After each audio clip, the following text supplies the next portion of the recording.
Et on attaque la semaine avec Frédéric Mitterrand. Dans les brumes mordorées du paysage médiatique français, où les yeux bleus des starlettes de bazar s'ouvrent sur le vide neuronal de leurs réflexions, leur regard sombre et profond de Mathilde Amet nous plonge dans un rayonnement d'interrogations salutaires. En effet, les volutes de sa chevelure ébène s'associent aux voluptés de son déhanchement félin pour nous rappeler les émotions hollywoodiennes d'une avant-garde flamboyante. Mais après avoir été pétri par les mains de grands réalisateurs comme Chabrol, Lelouch ou Lautner, la glaise de son charme incandescent lui permet aujourd'hui de sculpter ses propres désirs artistiques. Et dans sa pièce Open Space, elle cisèle une œuvre à son image, pétillante, jubilatoire et inattendue, qui confirme sa volonté farouche d'être classée dans la seule catégorie digne de l'éclectisme de son talent, celle des inclassables. Bonsoir. Ah, je suis jalouse, j'en veux un moi aussi, Frédéric Mitterrand, un texte comme ça. Appel suivant, bonjour. Oui, bonjour, c'est Ségolène. Moi, j'appelle pour féliciter Madame May, hein? La féliciter chaleureusement même. Pour sa pièce Open Space. Mais non, Pour ses films alors. mais non plus. Pour avoir répondu à notre invitation. Mais décidément, vous n'y êtes pas du tout, Madame Lombroso. Hein?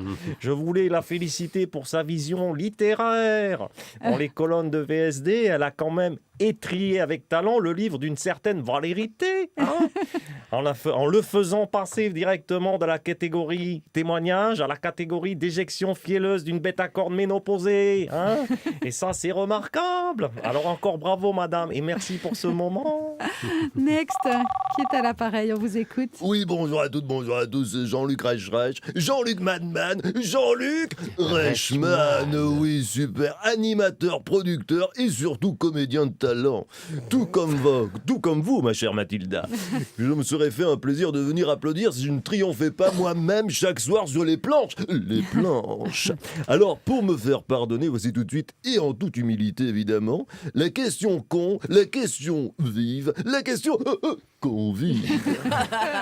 Quelle différence y a-t-il entre Mathilde Amet et un radar automatique, vous le savez, ou pas? Moi, je dirais que Mathilda, on la croise pas assez souvent et les radars trop Mais souvent. non, faux, mauvaise réponse de Daniela Lombroso.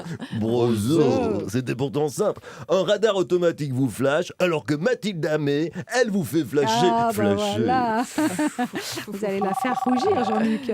On termine avec Jean-Marie Bigard. Eh bien, à ce moment-là, tu vas voir, ça va changer. ouais. Hein. Je vais pas la faire rougir, moi. Ah ouais. Puisque Que ça, ouais. voilà, parce que j'entends qu'aujourd'hui on cause open space, je me dis tiens, je vais raconter une petite blagounette sur la vie de bureau, hein, histoire d'élever un peu le débat, hein, je peux ou pas? J'aimerais bien pouvoir dire non, mais je Mais crois que ça t'as servira à rien. tort, tu vas voir, ça va peut-être te rappeler des souvenirs. Hein. Alors, c'est l'histoire d'une patronne qui auditionne des candidates pour un job de secrétaire. Hein. Alors, il envoie une centaine, mon vieux, hein, et il en sélectionne que trois finalistes. Alors, la première, elle a fait Sciences Po et l'ENA. Hein. La deuxième, elle sort de l'université d'Harvard. Hein, t'as le truc, hein. Et la troisième, elle a eu son bac à 14 ans, elle a un QI de 180. Hein. Alors, d'après vous, laquelle il embauche? Je sais pas. Bah, c'est simple. La blonde avait des gros seins. T'as vu, elle est mignonne, hein? Non, elle est nulle. Merci quand même, Jean-Marie Bigard, et merci à Thierry Garcia. Merci. Demain, on se retrouve pour un nouvel épisode de Hello les stars.